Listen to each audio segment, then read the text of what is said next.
Sim, da noite para o dia, mas acontece no céu.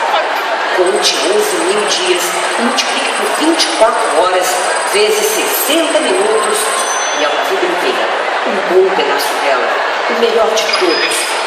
Faça um mapa e comece as contas.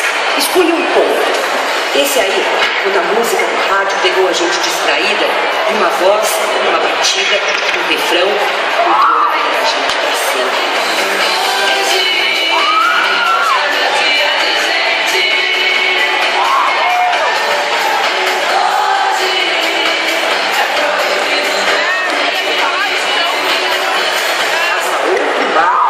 Dia que viu a dona da voz, aquele louro, aquele rosto, aquele azul, e faz de conta que a vida então começou.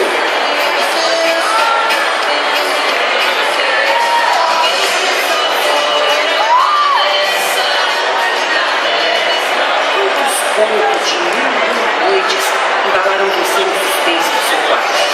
Pois é, 30 anos depois, que eram louros, e também grandes batalhas, espaços abertos, bandeiras queimadas, terreno perdido, território conquistado. Muita gente indo junto com suas lutas de cada dia, uma geração, os filhos dela. A mesma língua, a mesma escala, as mesmas notas que cantamos, enquanto os espelhos mostram o mesmo branco, o mesmo cinza, os mesmos anos. 30 ao todo foram assim. E ela lá, aquele azul, aquele tom.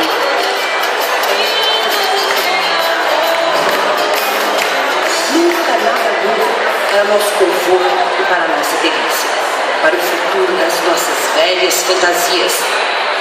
Abelha entre quilhos, abóboras para nós selvagens, devoradores de mitos, esses que salvam o nosso mundo particular com as tramas do sucesso em que nos enredamos, conquistados durante 30 anos, nesse canto, nesse tema, nesse mundo.